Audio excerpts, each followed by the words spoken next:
1.21 is finally here! And this update's given us a little bit of everything. Awesome new copper and tuff decorative blocks, 3 new surprisingly well-designed mobs, the crafter and copper bulb revolutionizing redstone, the trial chamber and maze for the combat enjoyers, and a healthy amount of miscellaneous loot, bug fixes, and items. This update truly has something for everyone. But I'm not everyone. I'm a builder. I don't care about all this. Let's check out some build hacks.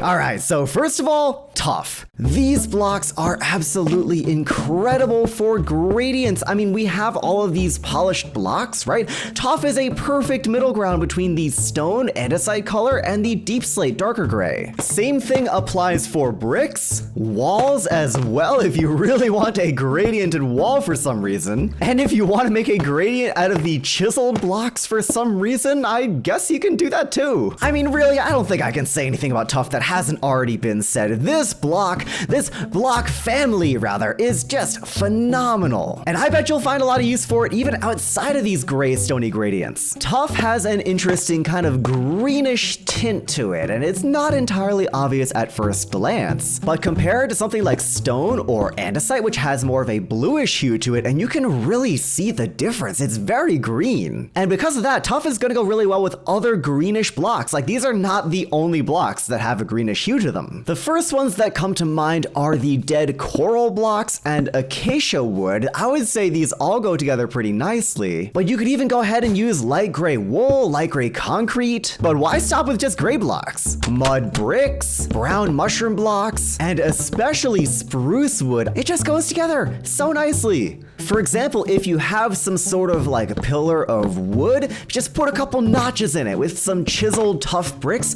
I think the verticality of the wood texture and the kind of horizontal banding of the tuff texture creates something that looks very like reinforced, you know, like something has been wrapped around this log. Oh, also because the tuff is so green, I mean, moss, right? Like moss is green, it's greener than grass. It's got that warm green to it. I really do think the tuff textures go so nicely with moss. Ruined fortresses, ruined temples, all very doable with the new tuff blocks.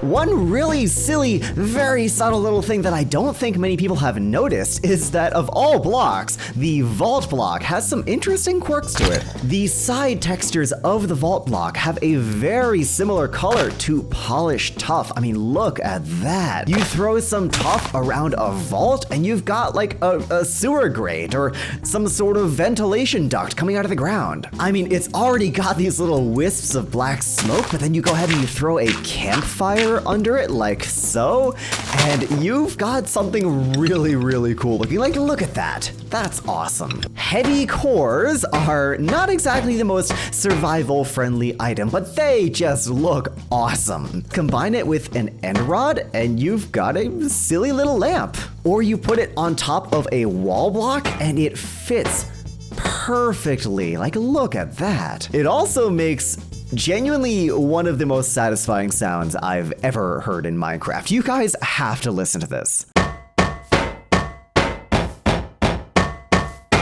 So, the crafter. The side texture has this strange little thing on it, which in my opinion makes the entire thing look like a cabinet. Like, I don't know what they were cooking with this, and if this was intentional in the slightest, but it's actually really funny what they've done here. I've thrown together like a quick and dirty little kitchen scene here, and I mean, yeah, look at this, right? Not only does it have that awesome wooden cabinet texture, but the top looks like a stovetop or like a grill of some kind, you know, like a modern electric one, obviously. But that's not all the crafter is good for. Check this out. This is another thing that I don't see people talking about. Everyone knows the front side and the top and the side, but what about the bottom? It very much reminds me of the top texture of a blast furnace. They're very similar. They both got that kind of brushed stainless steel look to them. It's very cool, very unique to Minecraft. I do wish they didn't have those lighter gray borders around them. That really prevents it from being a seamless texture, but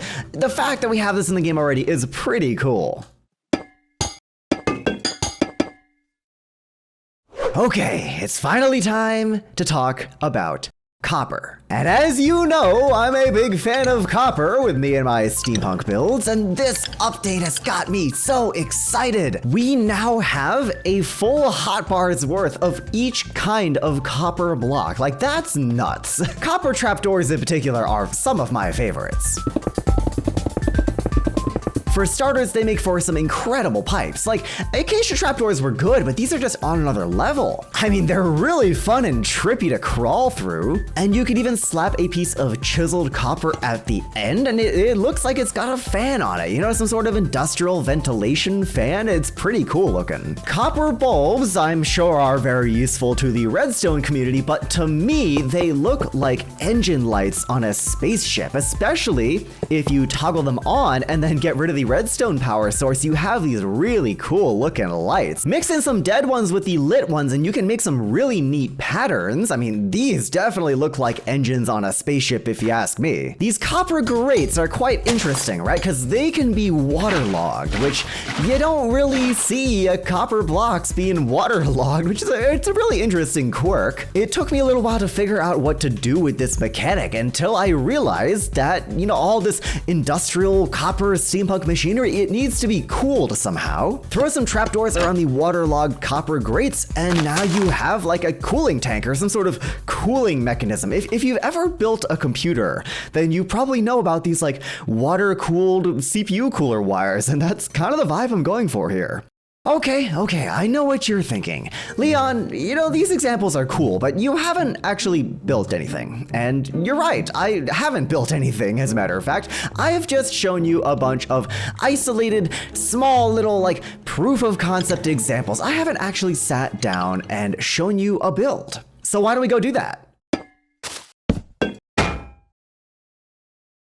This build that I've created for you guys pretty much puts everything I've showed you in this video so far into one massive project. Well, maybe not massive, but it's really highly detailed, and I'm quite proud of how this turned out. We're using crafters, we're using copper, we're using tuff, we're using all of these little tricks to make this kick-ass, steampunky, Mad Max-inspired tank car thing.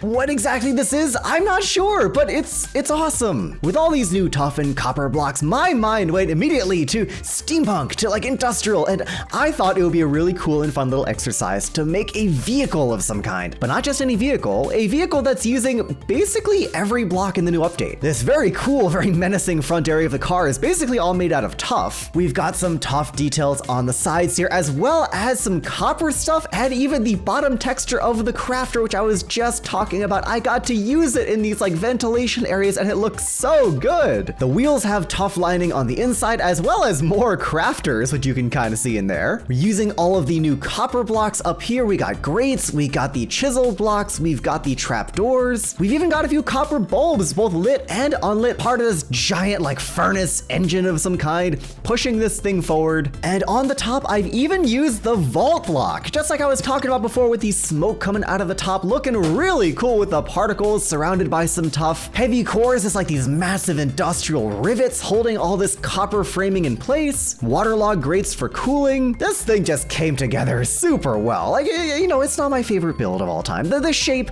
could be a little bit more well-defined, and it is in some ways just kind of a big blob of gray, but I'm still really happy with this. For a build that's so heavily featuring all of the new blocks, I mean, that was the point after all, right? Like, I think it turned out pretty nicely. But that's actually not all, guys. I've made not one, but two builds heavily featuring the new 1.21 blocks, and this second one might just be even better than the first. You may have gotten a little sneak peek from all the way over here, but there's a little something going on in the distance over there. If I go ahead and turn down my render distance, set the time to night, and enter into these spooky, abandoned nighttime ruins.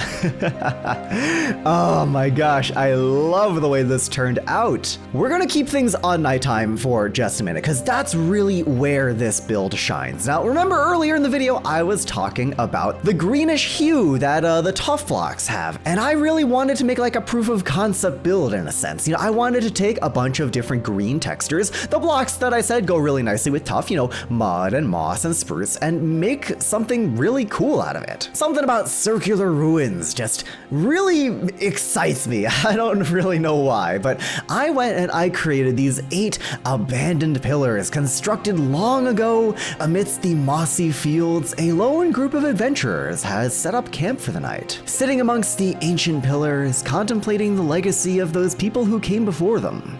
Anyways, that was my little bit of inspiration, little bit of lore behind this that really got me going on making this project. But you'll see here that, like, technically speaking, it's very, very green, right? I wanted to make a green shifted landscape, and the mud and the spruce just complement that very nicely. And with that, guys, I think that's just about the end of the video. I really want to get back into 1.21 and keep playing around with these building blocks. You guys should go do the same, but don't forget to leave a like on the video if you enjoyed, and, you know, subscribe if you haven't already. I'd really appreciate it. Enjoy the new update, and I'll see you in the next one.